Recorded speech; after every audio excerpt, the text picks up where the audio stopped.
Japan में दूसरे विश्व युद्ध के दौरान क्या हुआ था?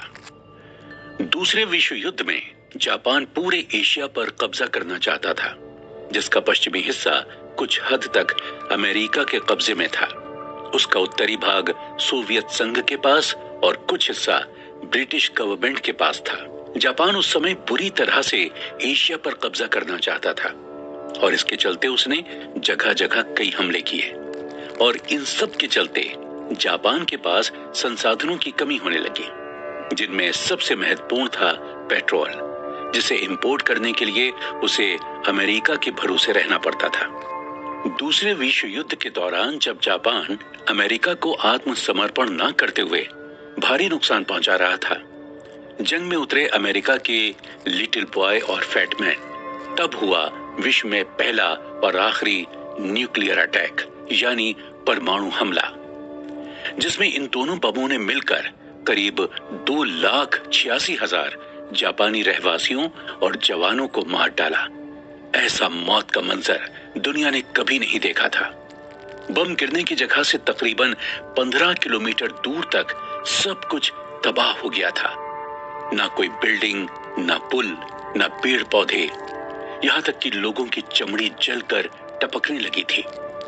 माना जाता है कुछ 10,000 डिग्री सेल्सियस तक की गर्मी उस बम के फटने से वहां फैल गई थी, जिसकी वजह से बम गिरने के करीब 1 मिनट में ही 70% लोग मारे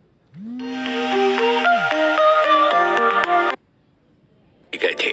चारों ओर लाशों के ढेर, पूरा शहर कब्रिस्तान में बदल चुका था, जिंदा लाशों का कब्रिस्तान, और दूर दूर तक जहरीली गैस फैल चुकी थी। ऐसा जापान के एक हिस्से में नहीं बल्कि 2 हिस्सों में हुआ, हिरोशिमा और नागासाकी, जहां पर एटम बम के विस्फोट का हर्जाना आज भी वहां के लोग चुका रहे हैं। वहां पर आज भी रेडिएशन की वजह से कैंसर और ल्यूकेमिया जैसी बीमारियां लोगों के डीएनए में घर कर गई है। बम के गिरने के घंटों बाद तक मदद करने के लिए कोई वहां पर नहीं आ पाया, क्योंकि सारे डॉक्टर और मददकर्मी खुद इस बम की चपेट में आ गए थे। संसाधनों के साथ जापान को काफी ज्यादा जनहानि भी हुई। जापान की हालत पहले ही खराब थी। इतनी जनहानि होने के बाद वो अब इतना सहमा हुआ था और कमजोर था कि उसके बाद जापान को जंग में अपने घुटने टेक देने पड़े। इस जंग में कैसे आए लिटिल मैन और फैट बॉय, कैसे उन्होंने इतने लोगों की जानें ले ली और न्यूक्लियर अटैक यहां कैसे शुरू हुआ, तो आइए जानते हैं। 5 अगस्त 1945, हिरोशिमा, जापान। देर रात 9:27 और 12:25 पर चारों ओर सायरन का साउंड गूंज उठा। ये सायरन चेतावनी का सायरन था, जिसका मतलब था कि दुश्मन के हवाई जहाज सर पर हैं। कुछ देर बाद सभी को मालूम पड़ता है कि ये अलार्म गलत है और सब कुछ वापस पहले जैसा हो जाता है। 6 अगस्त 1945, हिरोशिमा, जापान। सुबह 7:09 का समय। फिर से सायरन शहर में सुनाई दिए, सभी को चेतावनी देते हुए कि दुश्मन के जंगी जहाज फिर हवा में दिखाई दिए हैं। सिर्फ एक जहाज देखा जा सकता था। ये अमेरिकी सेना का जहाज था, जो कि शहर का मुआयना करने आया था और वहां का मौसम बम गिराने के हिसाब से सही है या नहीं। लोगों ने उस पर इतना ध्यान नहीं दिया। ऐसे जहाज उस समय आसमान में देखे जाना काफी आम बात हो चुकी थी। लोग वापस अपने अपने काम पर लौट गए। सुबह 7:31 पर अलार्म बजना बंद हो गया।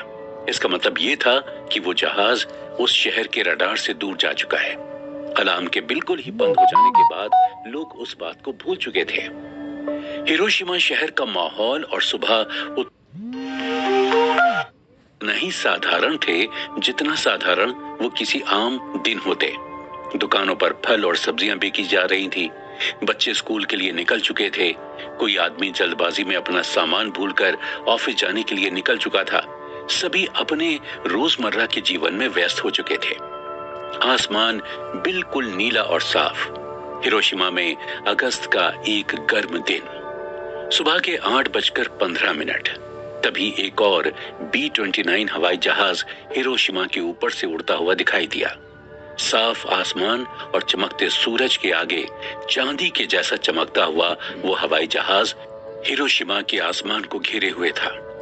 लोगों ने उसे बिल्कुल साधारण नजरों से देखा। कुछ लोगों का तो ध्यान भी नहीं गया। इस बार कोई अलार्म नहीं बजा, किसी को कोई चेतावनी नहीं दी गई। ये कोई साधारण अमेरिकी जंगी जहाज नहीं था जो कि भेजा जाता था संदेश पहुंचाने या डर फैलाने के लिए।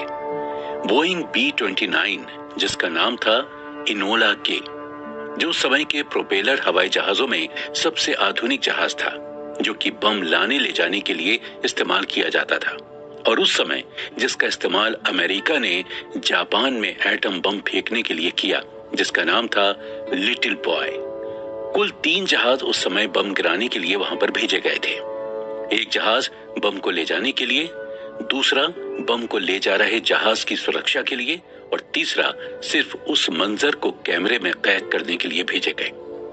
इन तीनों हवाई जहाजों में अमूमन 12 लोग सवार थे।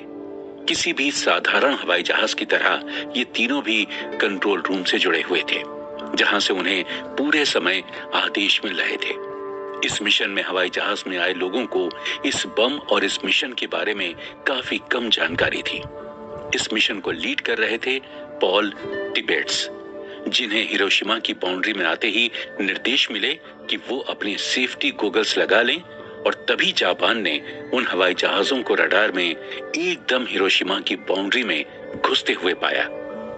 पर सब कुछ जापान के लिए इतना जल्दी हो रहा था कि उसका ये समझ पाना नामुमकिन था कि उनके ऊपर इतनी बड़ी मुसीबत इस तरह आने वाली है, वो भी इतनी सारी तबाही के साथ। और जापान के पास ईंधन की इतनी कमी थी कि वो उन हवाई जहाजों को मार गिराने के लिए लड़ाकू विमान भी नहीं भेज सकता था। अमेरिका के बेस से उन्हें ये निर्देश मिले थे कि उन्हें ये बम AIOI ब्रिज पर गिराना है। 4 टन वजनी एटम बम लिटिल बॉय को गिराने के 1 सेकंड पहले पायलट पॉल टिबेट्स के मन में आया, वो बम गिराने के बाद वहां पर कितने सारे लोग मारे जाएंगे जिनका इस जंग में मारे जाने से कोई लेना देना नहीं है। वो लोग तो सिपाही भी नहीं है। अमेरिका के बेस से बढ़ते प्रेशर के चलते उन्होंने वो बम गिरा तो दिया, लेकिन सही गलत के बारे में सोचते हुए कुछ इतनी देर हो गई थी कि वो बम उसकी चुनी हुई जगह पर नहीं गिरा, बल्कि गिरा कहीं और। अच्छा लगा सुन के।